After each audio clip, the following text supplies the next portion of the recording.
তো এখন হঠাৎ করে ডন আসলে মানে পালাতে চেয়েছিলেন নাকি এটা তার বোকামি, এটা উনি ভালো জানবেন আশা করি, কারণ উনি তো জানতেন যে ওনাদের দেশ থেকে নিষেধাজ্ঞা আছে। তো তারপরেও কেন উনি হঠাৎ করে এভাবে গেলেন? আর যদি এই বিষয়টা মিডিয়াতে নিউজ না আসতো, গণমাধ্যমে নিউজগুলি না হইতো, তাহলে একটা কথা ছিল। উনি তো জানেন বিষয়টা। তো এর আগে তো একজনকেও গ্রেপ্তার করা হয়নি, ডন প্রকাশ্যে ঘুরেছে। সামিরা অবশ্যই দেশে আছে, যেহেতু দেশ থেকে নিষেধাজ্ঞা আছে। তো সামিরা যদি এইভাবে ডনের মতো যদি দেশ ত্যাগ করতে চাইতো, সেটা এয়ারপোর্টের মাধ্যমে হোক, মানে বিমানের মাধ্যমে হোক, বা জল স্থল যেভাবে হোক, প্রত্যেকটা জায়গায় এই নিষেধাজ্ঞার কপি দেওয়া আছে। তো নিষেধাজ্ঞার কপি দেওয়া ছিল বিদায়, লিস্টের নাম ছিল বিদায় ডনকে কিন্তু আটক করা হয়েছে, নাহলে কিন্তু ডনকে আটক করার কোনো সুযোগ ছিল না। আমার একটাই কথা, এই মৃত্যু যেভাবেই হোক, যেভাবেই ঘটুক, মানে এই মৃত্যুর নেপথ্যে কারো দায় আছে কিনা সেটা ফাইন্ড আউট করা অবশ্যই উচিত। কারণ হচ্ছে সলমান শাহর জীবদ্দশায় উনি অনেকগুলো মানে ঘটনার শিকার হয়েছে, দুর্ঘটনার শিকার হয়েছেন। ওনার উপরে হামলা হয়েছে 3-3 বার। তারপরে হচ্ছে ওনাকে 2বার শিল্পী সমিতি থেকে একবার নিষিদ্ধ করা হয়েছে প্রথমে। এরপরে সব সমিতি মিলে, পুরো মাদার সংগঠন, প্রযোজক সমিতি, সবাই মিলে তাকে নিষিদ্ধ করেছে। তো এই নিষিদ্ধ করার নেপথ্যের কারণগুলো কি? তারপরে শাবনূরের সাথে বিয়ের স্ক্যান্ডাল কারা ছড়ালো? মানে একটা গণমাধ্যম কিভাবে কোনো তথ্য প্রমাণ ছাড়া একটা সিনেমার স্টিল ছবি দিয়ে একটা তারকার, মানে তখন সে দর্শক নন্দিত এই ছুটি তাদের বিয়ের খবরটা মানে ছাপা হয় একটা সেই সময়ের প্রভাবশালী সিনে পত্রিকা, তারা কিভাবে এই কাজটা করে?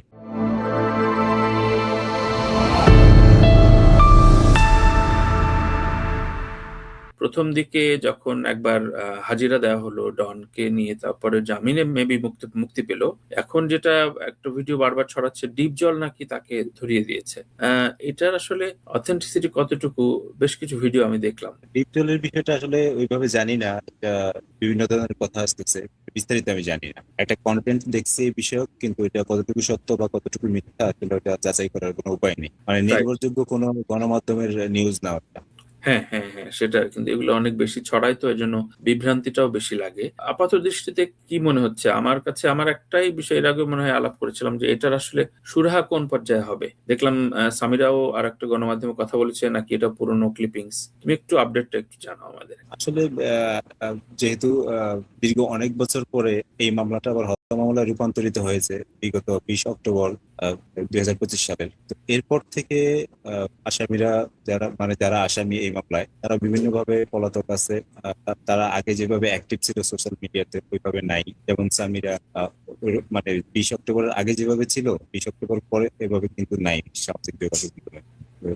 এরপরে যখন ওনাদের মানে এই মামলা যারা আসামি, এদের প্রত্যেকের দেশ থেকে নিষেধাজ্ঞা আরোপ করা হলো মহামান্য আদালতের মাধ্যমে, তো তখন থেকেই আসলে বিষয়টা গণমাধ্যমে আসছে, বিভিন্ন ভাবে সোশ্যাল মিডিয়াতে আসছে। মানুষ জানে কিন্তু বিষয়টা নিউজ হয়েছে অনেক, এবং এটা মানে খুব ভালোভাবে প্রচার হয়েছে মিডিয়া এবং সামাজিক যোগাযোগ মাধ্যমে। তো এই বিষয়টা আসলে তারা জানে যে তারা দেশ ত্যাগ করতে পারবে না এই মামলা সুরাহা না হওয়া পর্যন্ত। তো আদালতে যেহেতু নিষেধাজ্ঞা আছে, এখন এত বছর মানে পরে এই বিষয়গুলো আবার সামনে আসছে। তো এখন হঠাৎ করে ডন আসলে মানে পালাতে চেয়েছিলেন নাকি এটা তার বোকামি, এটা উনি ভালো জানবেন আশা করি, কারণ উনি তো জানতেন যে ওনাদের দেশ থেকে নিষেধাজ্ঞা আছে। তো তারপরেও কেন উনি হঠাৎ করে এভাবে গেলেন? আর যদি এই বিষয়টা মিডিয়াতে নিউজ না আসতো, গণমাধ্যমে মানে নিউজগুলি না হইতো, তাহলে একটা কথা ছিল। উনি তো জানেন বিষয়টা, তো জেনে হয় উনি বোকার মতো মানে বোকামির পরিচয় দিয়েছেন, মানে এই বিষয়টাকে গুরুত্ব দেননি, আমলে নেননি, অথবা উনি আসলেই পালাতে চেয়েছেন, এটা উনি ভালো জানেন। এবং এখন যেহেতু উনি গ্রেপ্তার হয়েছেন, তো উনাকে প্রশাসন যদি এখন যেহেতু সিআইডি তদন্ত করতেছে, সিআইডি যদি রিমান্ডে আনে বা তাকে ব্যাপকভাবে জিজ্ঞাসাবাদ করা হয়, তখন তখন আসলে বিষয়টা সামনে আসবে মনে করি। আচ্ছা, আচ্ছা। আর হচ্ছে গণমাধ্যমের ভূমিকাটা কেমন দেখছো? বা এই যে অনেক ধরনের খবর এর আগেও আমরা আসলে আলোচনা করেছি, রিজভীর বক্তব্য নিয়ে, শাবনূরের ভূমিকা নিয়ে, শাবনূরকে নিয়ে, প্রসঙ্গ নিয়ে, সামিরা নিয়ে আবারও মানে সেই একই চর্চা হবে। কিন্তু তুমি কি কোনো হোপ দেখছো যে এটা এই লিগেসিটা থেকে একটা সুরাহার পর্যায়ে যাবে? তোমার কাছে কি মনে হচ্ছে? দেখেন, হত্যা মামলা তো 20 অক্টোবর হওয়ার পরে যখন রমনা থানা পুলিশের তার কাছে হত্যা মামলা দায়ের করা হলো, এরপর পুলিশ কিছুটা তৎপরতা দেখিয়েছে, কিন্তু একটা আসামিকেও তারা গ্রেপ্তার করেনি বা গ্রেপ্তার করতে পারেনি, সেটা তারা ভালো জানেন। তো তাদের আদালতের যখন নিষেধাজ্ঞা আসছে যে তারা দেশ ত্যাগ করতে পারবে না, এবং আদালত রমনা থানাকে নির্দেশ দিয়েছেন যে এটা হত্যা হত্যা মামলা হিসেবে নেওয়ার জন্য এবং পুনরায় তদন্ত করে তদন্ত প্রতিবেদন দাখিল করার জন্য। তো এখন বিষয়টা হচ্ছে যে তখন রমনা থানা বিষয়টাকে মোটামুটি একটু আমলে নিয়ে কাজ শুরু করছে।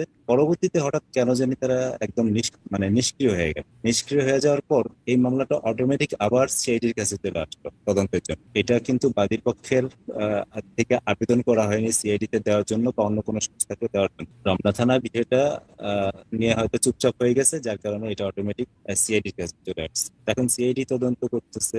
ওই সময় কিন্তু একটা আসামিকে গ্রেপ্তার করা হয়নি, সামিরা বলেন বা এই মামলা আরো যারা আসামি আছে অনেকে দেশের বাইরে আছে, কাউকেই গ্রেপ্তার করা। এখন ডনের গ্রেপ্তারের বিষয়টা যেহেতু প্রকাশ্যে আসছে, যে যে কোনো কারণে হোক, ডন পালাতে গিয়ে হোক বা ওমরা কাজ করতে গিয়ে হোক, বা উনি বিষয়টাকে যদি গুরুত্ব না দিয়েও হোক, মানে উনি যেহেতু এখন গ্রেপ্তার হয়েছে দেশের বাইরে যাওয়ার সময়, তো এই কারণে বিষয়টা আবার আলোচনায় চলে আসছে। তো এর আগে তো একজনকেও গ্রেপ্তার করা হয়নি, ডন প্রকাশ্যে ঘুরেছে।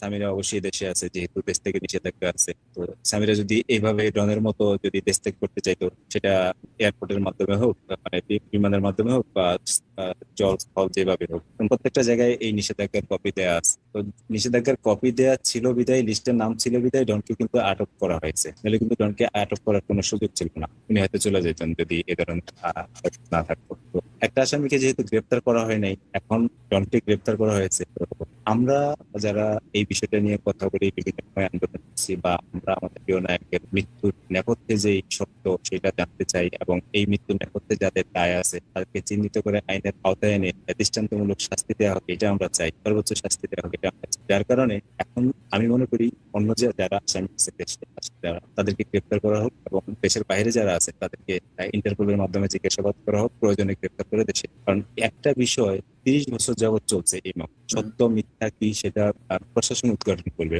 রাষ্ট্রের দায়িত্ব এটা। এত বছর ধরে একটা মামলা চলছে, আসলে কি হচ্ছে বুঝতেছি না।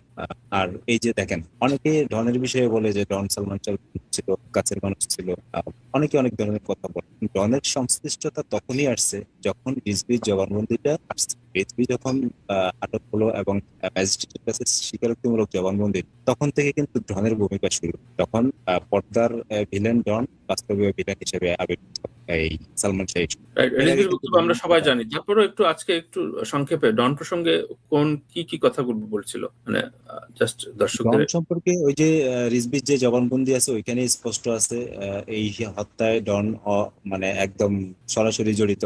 ডনের এখানে এই সালমান শাহর মৃত্যুতে মানে খুব ভালো ভূমিকা আছে, এটা রিজভির জবানবন্দিতে স্পষ্ট উল্লেখ আছে। এখন রিজভি ভালো জানে যে আসলে ডন এখানে কতটুকু জড়িত, যেহেতু জবানবন্দিটা রিজভির এবং হ্যাঁ, রিজভি শব্দের এবং প্রসঙ্গেও সে ডনের। বলেছে, তাই না? এখন দেখেন, রিজভিকে যদি রিজভি কিন্তু এই জবানবন্দি দেওয়ার অনেক পরে আবার সে ওই রাবিয়া সুলতানা রবির মতো পোল্টি মারছে। তো ইদানিং দেখলাম মানে রিজভি আবার গণমাধ্যমে সাক্ষাৎকার দিয়েছেন। তো সেখানে উনি আবার বিভিন্ন ধরনের কথা বলেন, অনেককে জড়িয়ে কথা বলেন, বা এমন ভাবে কথা বলেন উনি নিজেকে সম্ভবত মানসিক ভারসাম্যহীন মানে বোঝাতে চেষ্টা করতেছেন খুব সম্ভবত। না হয় যেই রিজভি এরকম জবানবন্দি দিলেন, সে এখন নানান ধরনের কথা বলতেছেন সালমান শাহর ভাইকে নিয়ে, মানে আজে বাজে কথা বলতেছেন, সালমান শাহকে নিয়ে বলতেছেন, বা পুরো বিষয়টা নিয়ে। আবার এখানে শাবনূরের বিষয়ে অনেকগুলো কথা আসছে। তো সবকিছু মিলিয়ে আসলে পুরো বিষয়টা রিজভিও একরকম ঘোলাটে হিসেবে তৈরি করতে চায়। আচ্ছা। ও, তার মানে এখানে একটা সন্দেহ প্রকাশ পাচ্ছ। আমি একটু ক্লিয়ার করতে চাই, ধরো এটা তো মূল বাদী সালমান শাহর মা নীলা চৌধুরী। জি। এখন বিভিন্ন গণমাধ্যমে সালমান শাহর ভক্ত গোষ্ঠী এবং বিভিন্ন ধরনের ভক্ত গোষ্ঠী, বিভিন্ন জেলা গোষ্ঠীর কয়েকজন মুখপাত্র হিসেবে কথা বলে।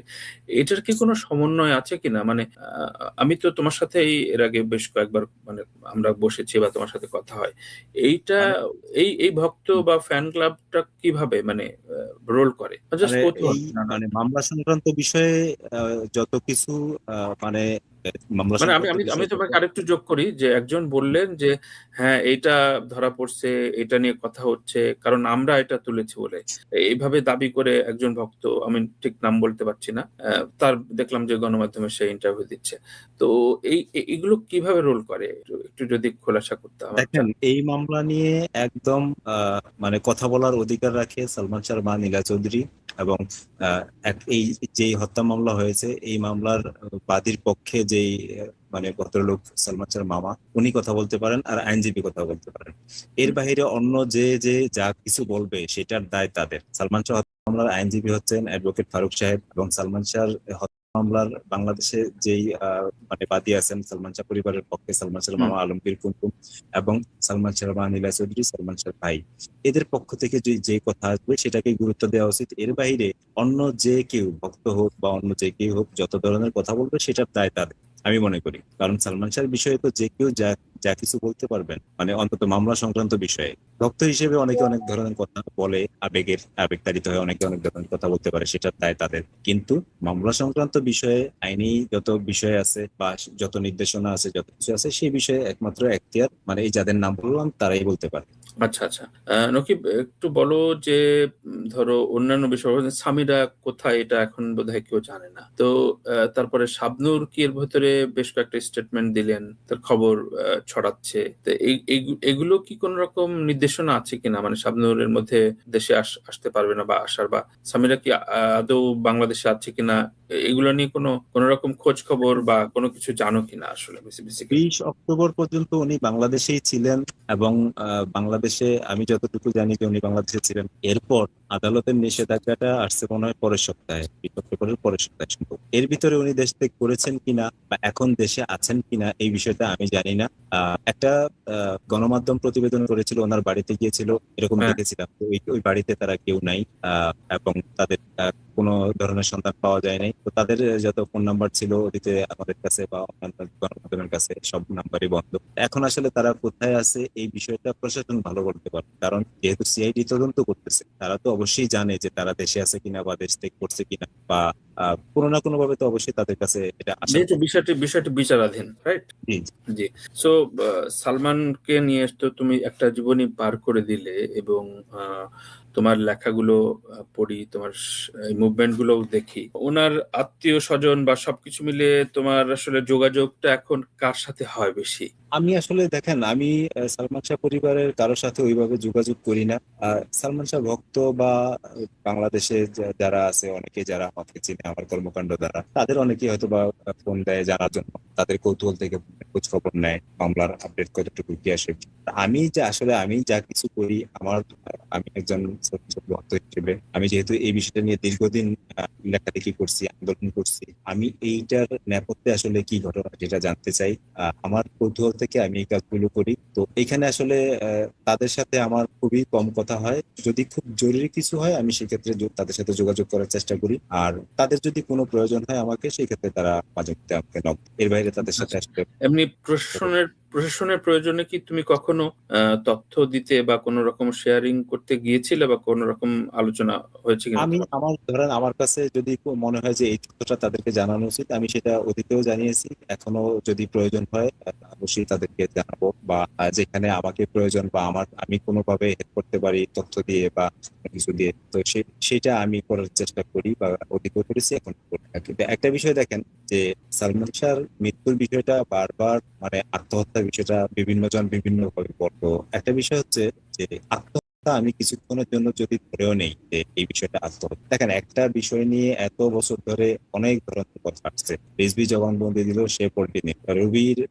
সেই ভাইরাল ভিডিও বার্তা দিল, পরবর্তীতে উনি আবার নিজেকে মানসিক ভারসাম্যহীন রোগী হিসেবে দাবি। এরকম অনেকগুলি ঘটনা আছে, সব মিলিয়ে আসলে বিষয়টা অনেক জটিল। আর যেহেতু এবার এত বছর পরে মহামান্য আদালত বিষয়টাকে আমলে নিয়েছেন এবং হত্যা মামলা হিসেবে মানে নেয়ার জন্য নির্দেশনা দিয়েছেন এবং পুনরায় তদন্ত করে মানে প্রতিবেদন দাখিল করার জন্য সেটা গুরুত্ব দিয়েছে। তো এখন দেখা যাক আসলে কি হয়। আমার একটাই কথা, এই মৃত্যু যেভাবেই হোক যেভাবেই ঘটুক, মানে এই মৃত্যুর নেপথ্যে কারো দায় আছে কিনা সেটা ফাইন্ড আউট করা অবশ্যই উচিত। কারণ হচ্ছে সালমান শাহর জীবদ্দশায় উনি অনেকগুলো মানে দুর্ঘটনার শিকার হয়েছেন। ওনার উপরে হামলা হয়েছে 3বার। তারপরে হচ্ছে ওনাকে 2বার শিল্পী সমিতি থেকে একবার নিষিদ্ধ করা হয়েছে প্রথমে, এরপরে সব সমিতি মিলে, পুরো মাদার সংগঠন, প্রযোজক সমিতি, সবাই মিলে তাকে নিষিদ্ধ করেছে। তো এই নিষিদ্ধ করার নেপথ্যের কারণগুলো কি, তারপরে শাবনূরের সাথে বিয়ের স্ক্যান্ডাল কারা ছড়ালো, মানে একটা গণমাধ্যম কিভাবে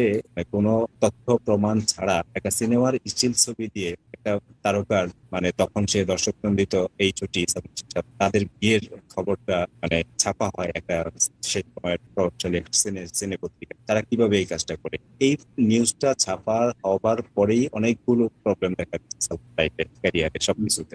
হচ্ছে যে এর নেপথ্যে মানে কাদের কোনো চক্রের কার সাথে আছে কি, এই বিষয়গুলো তো খতিয়ে দেখা উচিত। যারা এটাকে আত্মহত্যা হিসেবে চালিয়ে দেওয়ার জন্য চেষ্টা করে, আমার এই একটা কথাই বারবার আমি বলি যে আত্মহত্যা যদি হয়েও থাকে এর নেপথ্যে অবশ্যই কোনো না কোনো মানুষের দায় আছে। একটা মানে জনপ্রিয়তার শিখরে থাকা একটা মানুষ, এত মানে এত কোটি টাকা, শত কোটি টাকা ওনার উপরে লগ্নি করা ছিল, অনেকগুলো সিনেমার সাইনিং করা ছিল, অসমাপ্ত অর্ধসমাপ্ত ছিল, বা পরবর্তী সপ্তাহে উনি যে সপ্তাহে মারা গেছেন পরের সপ্তাহে ওনার পপির সাথে বসার কথা ছিল এবং শাহরুখ খানের সাথে বোম্বেতে গিয়ে সিনেমা সাইনিং করার কথা ছিল। এই বিষয়গুলো আসলে যে মানুষটা মানে সিনেমায় উনি যখন তার একটা পর্যায়ে যখন ওনার সিনেমায় ক্যারিয়ার মোটামুটি একটু গ্রাফ নিচের দিকে আসবে, তখন উনি সিনেমা নিয়ে ওনার যে কি প্ল্যান ছিল সেই প্ল্যানগুলি যখন জানতে পারছি, তো এই সবকিছু মিলে না মানে এইটা মনে হয় না কখনোই যে একটা মানুষ এভাবে হুট করে আত্মহত্যা করছে। আর সেটা যদি করেও থাকে, এই যে এতগুলো ঘটনা ঘটছে এই মানুষটার, এদের কি কোনো দায় নেই?